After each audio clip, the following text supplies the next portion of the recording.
Bismillahirrahmanirrahim. Donc aujourd'hui, nous allons corriger l'exercice 4 de chimie, le livre IPN mauritanien.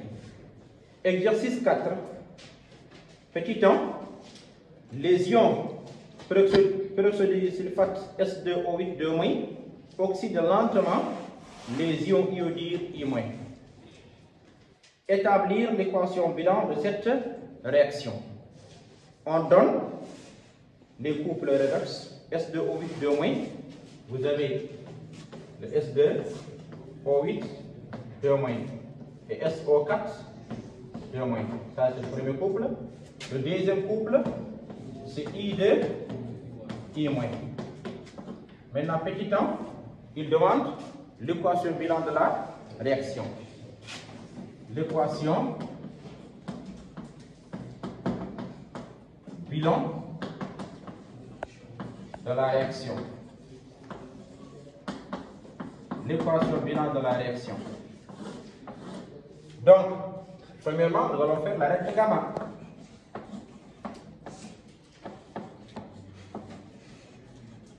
On a S2O8 car son potentiel standard est plus grand, et ça c'est SO4 Vous avez le I2 I-.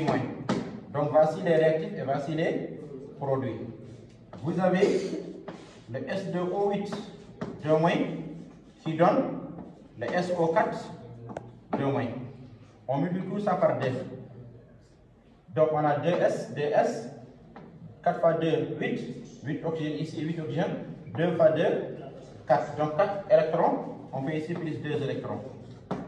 Maintenant, on va commencer ici par I-. C'est pour là qu'on a orienté la flèche. Qui donne le I2. On multiplie tout ça par 2 pour équilibrer ça. On a ici 2, ça c'est 1, 2 fois 1, 2, on a 2. Et 2 fois moins, ça donne moins 2. Ici donc plus 2 électrons. Donc, ça va donner quoi? On simplifie ça, cette partie est 2. On calcule ça membre à membre.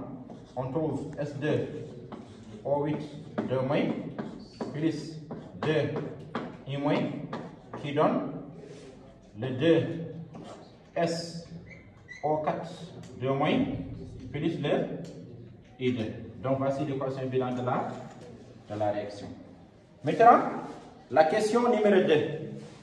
On va d'abord résumer les données. Petit 2, à une date T égale à 0 et à une température constante, on mélange un volume V1 égale à 50 ml d'une solution aqueuse S1 de peroxyde de sulfate d'ammonium NH4 de S2O8. De concentration molaire C1 égale à 5 fois 10 × 2. Maintenant, je vais dire une solution S1. Donc, je vais noter ça, la solution S1. Donc, pour la solution S1, ça c'est S2O8 n'est-ce pas? Plus quoi?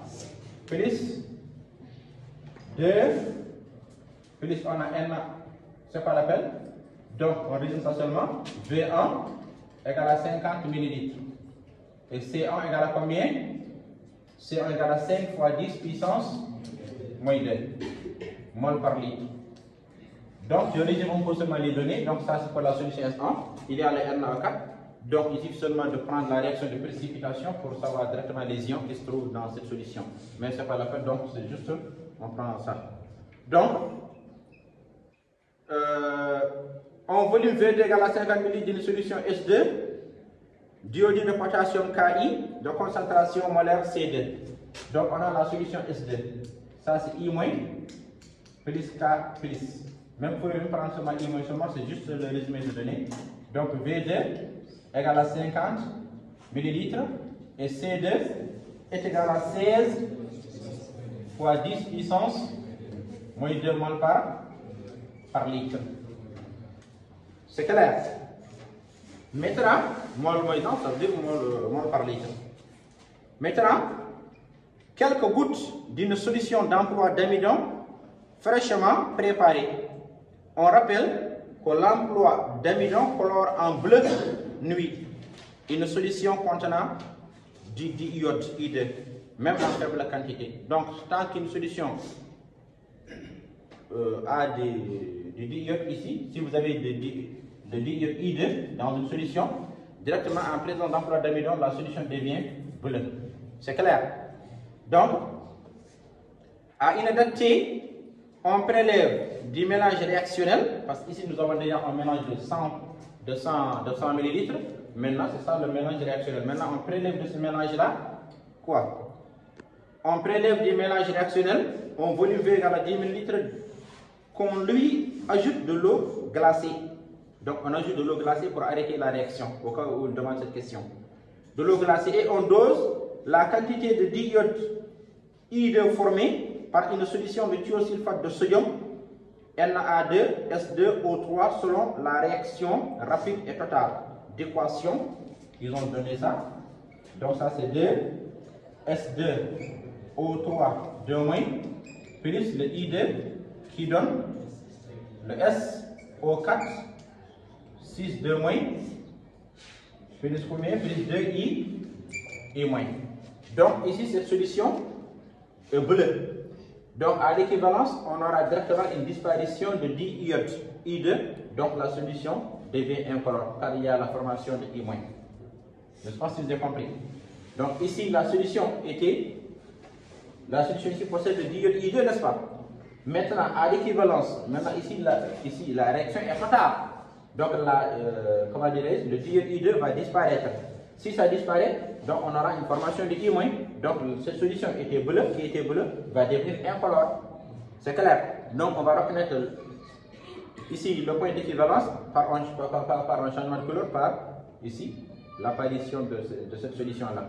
Dès que la solution devient incolore, on dit directement qu'on a atteint l'équivalence. Ça veut dire que l'équivalence ici correspond à la disparition totale de la coloration bleue. Parce que regardez la phrase, ils ont dit, on rappelle que l'emploi d'amidon colore en bleu nuit une solution contenant du diiode I2. Cette solution contient du diiode I2, n'est-ce pas? Donc cette solution est bleue. Vous avez compris? Donc dès que vous observez une disparition de cette couleur-là, il faut savoir directement qu'on a atteint l'équivalence. Très bien. Maintenant, 2-1. 2-1. D'ailleurs, ils ont demandé ça. Préciser comment peut-on reconnaître expérimentalement le point d'équivalence. Donc, on reconnaît ici le point d'équivalence par la disparition totale de la coloration bleue. Vous avez compris? Donc le point d'équivalence. Le point d'équivalence. N'est-ce pas? Correspond à la disparition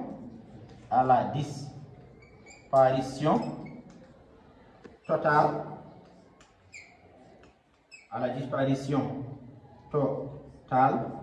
de I2. Ou bien on va dire disparition totale de quoi? De la coloration bleue. Vous avez compris? Disparition totale de la coloration bleue. Je sais que vous avez compris. Donc cette solution qui était bleue va devenir incolore. Donc directement ça veut dire la coloration bleue va disparaître directement vu qu'on a atteint l'équivalence. Parce que parce que le I2 va disparaître totalement car ils ont dit que la réaction est totale. Vous avez compris? Donc ça disparaît totalement. Si ça disparaît totalement, donc ça devient incolore. Très bien. La question 2.2. La question 2.2. Calculer la concentration molaire initiale des ions iodide I- et de peroxyde de sulfate S2O8 dans le mélange. Donc les concentrations dans le mélange. Donc la concentration de I-, la concentration initiale de I- et de S2O8 dans le mélange. C'est ça qu'il demande, dans le mélange réactionnel. Donc il nous demande de calculer, s'il vous plaît, la concentration initiale de I- et de S2O8 dans le mélange. Donc je vous ai dit dans le cours que la concentration dans le mélange, on va faire comme ça, égale la quantité initiale de I- dans le mélange sur le volume total. La quantité initiale de I-, je vous ai dit, I-, donc ça c'est C2V2. Donc C2, V2 sur le volume total. Le volume total c'est V1 plus V2, qui est égal à combien? 100. Maintenant 2V1 égale à 100. 2V2 égale à 100. Je peux dire ici donc c'est 2V2. Parce que 2V2 c'est 2 fois 50 qui est égal à 100. C'est clair? Donc on simplifie V2 et V2. On va dire c'est égal à C2 sur 2. Donc l'application numérique, on va dire que I- initial égale à C2 qui est égal à combien? 16 fois 10 puissance moins 2 divisé par 2 qui nous donne 8 fois 10 puissance moins 2 mol par litre. Donc voici la concentration dans le mélange. Maintenant, s'il vous plaît, la concentration de S2O8 2- dans le mélange. C'est la même chose.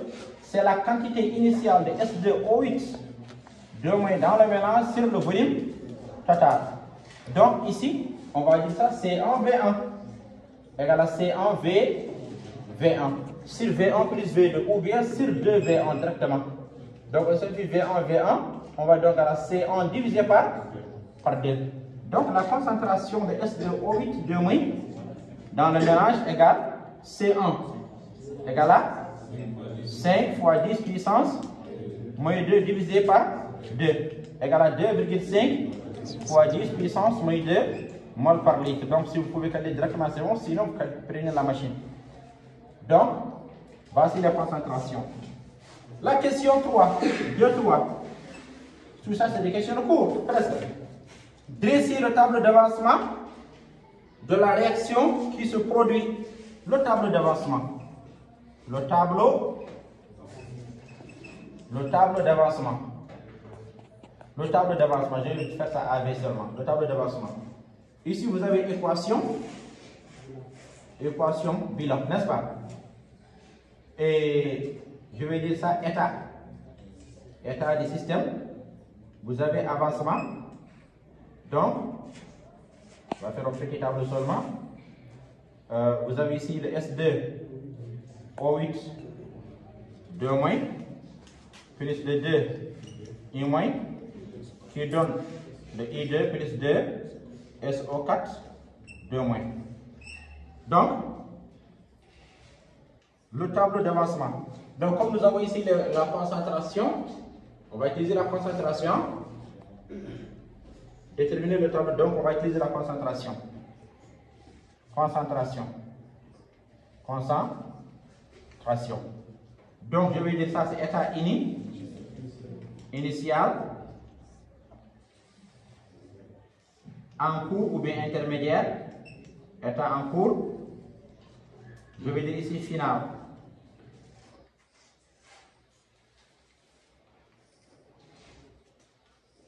Donc ici l'avancement égale à 0, je note ça ici x, ici je note ça xf ou bien x max c'est la même chose, hein, car la réaction est totale. Je vous ai dit ici la réaction totale xf égale à x max. Donc on fait ici la concentration initiale de S2O8 2- 2,5 fois 10 puissance moins 2. C'est clair? Après, ici la concentration initiale de I- c'est 8 fois 10 puissance moins 2.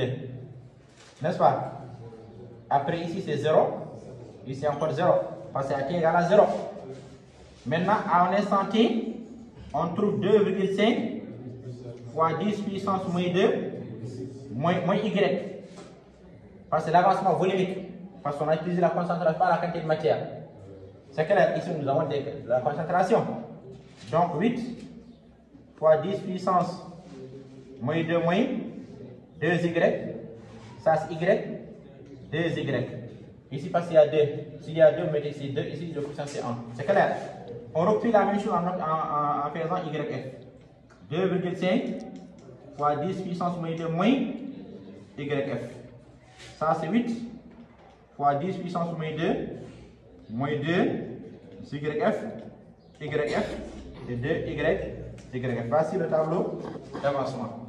Maintenant la question suivante. Troisième question. Pour la troisième question, en cours c'est Y, très bien.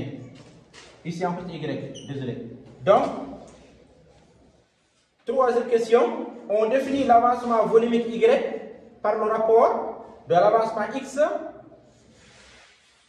par le volume V du milieu réactionnel. Ça veut dire Y égale à X sur V.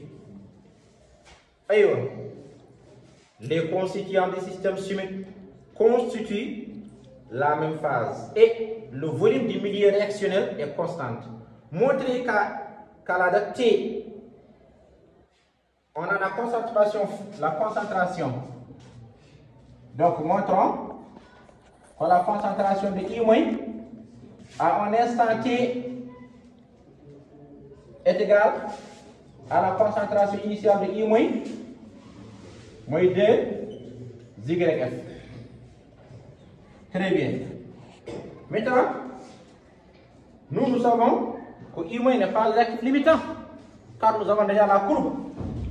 On a déjà la courbe ici, ça c'est la courbe de réactif limitant, non annexée.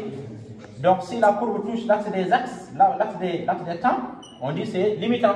Mais pour l'instant, on ne parle pas de la courbe maintenant. Mais seulement ils ont demandé ça, n'est-ce pas?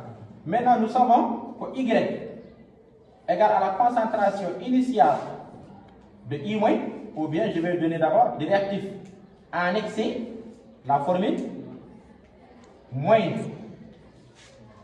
la concentration, ça à l'instant T, on peut dire final, comme si on veut final, on dit final ici, on fait final, mais ça c'est à l'instant T sur son coefficient.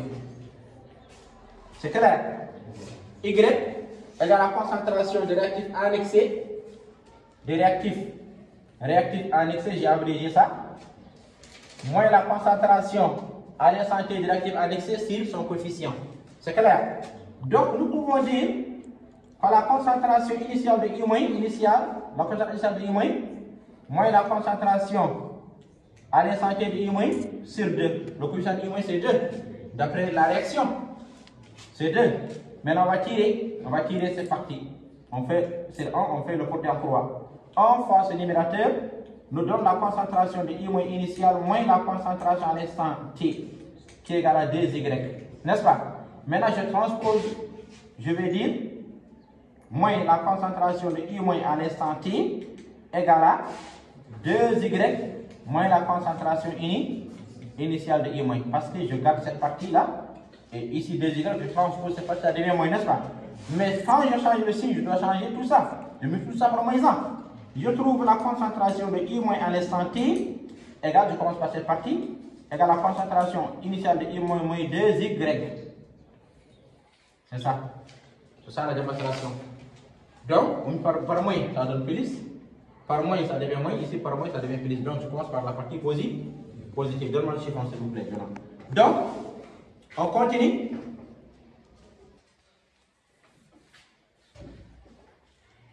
On continue. Ça, c'était la question numéro 3. La question 4. La question 4. Les résultats du dosage ont permis de tracer la courbe régissant les variations de la concentration des ions iodures au cours du temps. Préciser le réactif limitant. Ils ont permis de tracer. Ce n'est pas la peine de calculer pour faire la comparaison. Non, non. Ils ont dit les résultats du dosage ont permis de tracer la courbe. Maintenant, ils nous parlent de la courbe que je vais déplacer tout de suite. N'est-ce pas? Ils nous demandent de préciser le réactif limitant. Le réactif limitant. Le réactif limitant. N'est-ce pas? On va dire d'après la courbe. D'après la courbe. D'après la courbe, on sait que la concentration finale de I- est différente de 0. N'est-ce pas? Donc il n'est pas limitant. Donc cela qui est annexé. Parce que limitant égale à 0. Donc cela veut dire. Donc, comme I- n'est pas limitant, donc S2, O8, 2- est le réactif limitant. Et le réactif limitant, c'est une interprétation seulement. Et le réactif limitant. On peut faire ça par calcul, mais on peut encore utiliser juste cette interprétation. Parce que je vais dessiner juste la courbe ici pour vous montrer la courbe qu'ils ont proposée. Ils ont donné ici la concentration de I-, et ça. Et aussi, bon, vous avez ici la concentration initiale de I- ici. Et ça, c'est la concentration finale de I-. Vous voyez, qui est égal à combien? Chaque carreau mesure combien? C'est pas important, l'essentiel, ça c'est 0. On sait que c'est différent de 0 seulement, c'est clair. Donc, comme c'est différent de 0, on sait que c'est pas limitant. 5. Vous avez compris?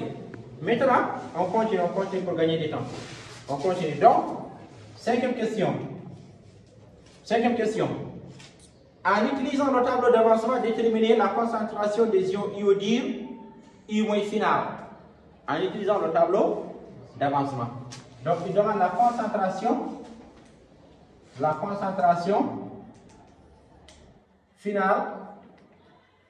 finale de I-. En utilisant le tableau d'avancement. Donc, on va lire le tableau d'avancement. Regardez bien. Ça, c'est cette partie, cette expression représente la concentration finale de S2O8-2-. Et cette partie, c'est la concentration finale de I-. Et ça, cette partie-là, c'est la concentration finale de I2. Encore I2YF représente la concentration finale de S2O8-2-. Maintenant, nous, il nous demande la concentration finale de I-. Où est I-?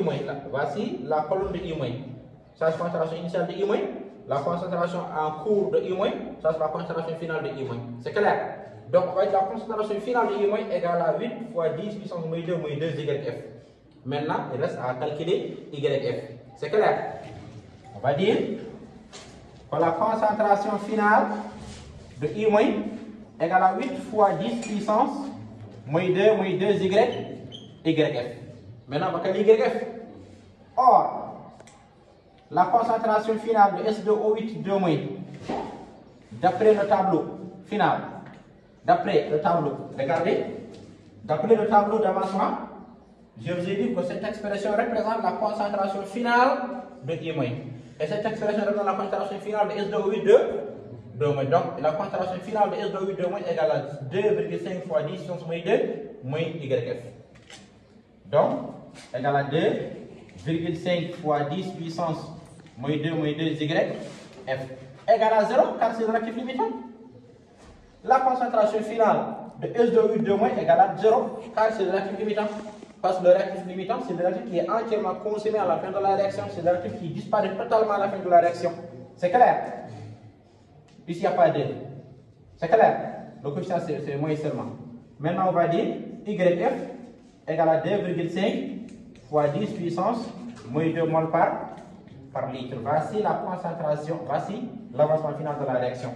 On remplace, cela veut dire que la concentration finale de I- égale à 8 fois 10 puissance moins 2 fois 2,5 fois 10 puissance moins 2.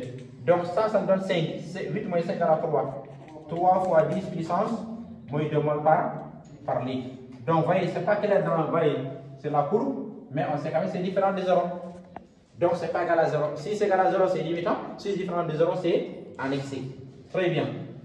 Maintenant, la question 6. La question 6. Définir la vitesse volumique de I-. Définir la vitesse volumique de I-. Donc, je vous ai donné beaucoup de définitions, à peu près 6 définitions. Donc, cette définition dépend de la courbe. Ça veut dire qu'on définit selon le contexte de l'exercice. C'est clair? Donc, ça veut dire ici qu'il demande la vitesse volumique de I-. C'est clair? Donc, la vitesse volumique de I-. On va dire c'est la dérivée, c'est l'opposé, n'est-ce pas? C'est l'opposé de la dérivée de la concentration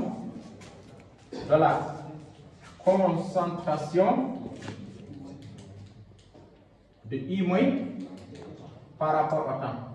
Par rapport au temps. C'est clair?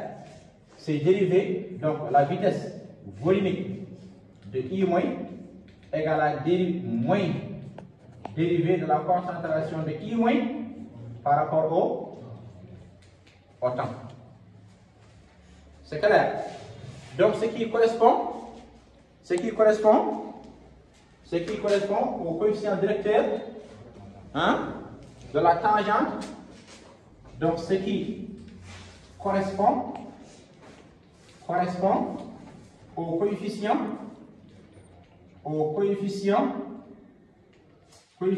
directeur, pour augmenter ça, directeur de la tangente à la courbe, de la tangente à la courbe à l'instant t. À l'instant t considéré. C'est clair? Donc, vous pouvez dire, c'est la dérivée de la concentration de I- par rapport au temps. Vous pouvez dire encore ce qui correspond, hein, au coefficient directeur de la tangente à l'instant t. C'est clair? Maintenant, qu'est-ce qu'on va faire? Il nous demande de montrer qu'elle peut s'écrire sous la forme, la vitesse volumique V, peut s'écrire sous la forme moins D de N de I- sur V fois D de T. C'est clair? C'est clair? On utilise la définition directement? On utilise la définition. Qu'est-ce que nous avons? N'est-ce pas, nous avons dit que la vitesse de I- hein, égale à moins dérivée de la concentration de I- par rapport au temps. C'est pour là que j'ai passé pour ne pas anticiper, n'est-ce pas? Mais la concentration, c'est quoi? Regardez. On a dit la concentration, la vitesse volumique de I- égale à moins dérivée de la concentration de I- par rapport au temps, n'est-ce pas? Mais la concentration, c'est L sur V, non? La concentration, je peux dire, ça c'est D, je garde D sur D de T, n'est-ce pas? Maintenant, cette concentration, c'est quantité de matière de I-, n'est-ce pas? Sur le volume de la solution. La concentration, c'est quantité de matière sur le volume, non? Donc, je garde ici le volume. Je garde ici, je vais faire D de N, de I-, n'est-ce pas? Je garde ici le V, ici je fais D de T, c'est tout, c'est fini, ça sort. C'est tout. On dérive la concentration. Après, on garde ici le V parce que ici le volume est constant. C'est clair? Donc, c'est là. La concentration est là, quantité de matière divisée par le volume. Donc, je fais moins D de N qui est là. Après, V fois D de T. C'est ça sur laquelle demande? C'est ça, non? Allez, j'ai même donné ça dans vos cahiers. J'ai donné les deux définitions. Les deux définitions. Maintenant, les deux formules plutôt. Maintenant, 6.2. Déterminer graphiquement sa valeur à la date t égale à 20 minutes. Il demande, donc 6.2, il demande de calculer la vitesse, la valeur de la vitesse à t égale à 20 minutes. La valeur de la vitesse à t égale à 20 minutes. Donc nous avons déjà la tangente. Ce n'est pas la peine de rendre ça, d'écrire ça, mais je vous montre seulement. Ils ont déjà donné cette tangente-là. Je vous ai dit que pour déterminer la vitesse instantanée, on choisit 2 points sur la courbe. C'est clair? Bon, je vais choisir 2 points. Je choisis ici un point qui correspond à 30. 30 correspond à quoi? C'est 6. Chaque carreau mesure combien? C'est pas 6. Ça correspond à 2,5. Chaque carreau c'est 2,5. Oui.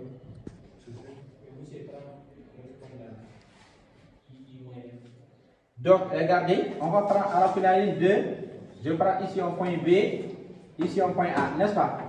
On va donner les coordonnées de B et les coordonnées de A. Ça veut dire que je vais faire I- au point A et ça c'est TA. Après, je prends les coordonnées de B, I- au point B et TB. Maintenant là, ça reste la courbe. Maintenant, attention, la concentration initiale, on a trouvé 8. Égale à 8, n'est-ce pas? 8 fois distance moins 2. Donc, il faut compter le nombre de carreaux. J'ai trouvé combien? 1. C'est beaucoup. Il faut faire pause en compte. Donc, après observation, on a trouvé ici 30 correspond à 3 10 puissance moins 2. Parce que chaque carreau mesure 0,5. Donc chaque carreau ici mesure 0,5.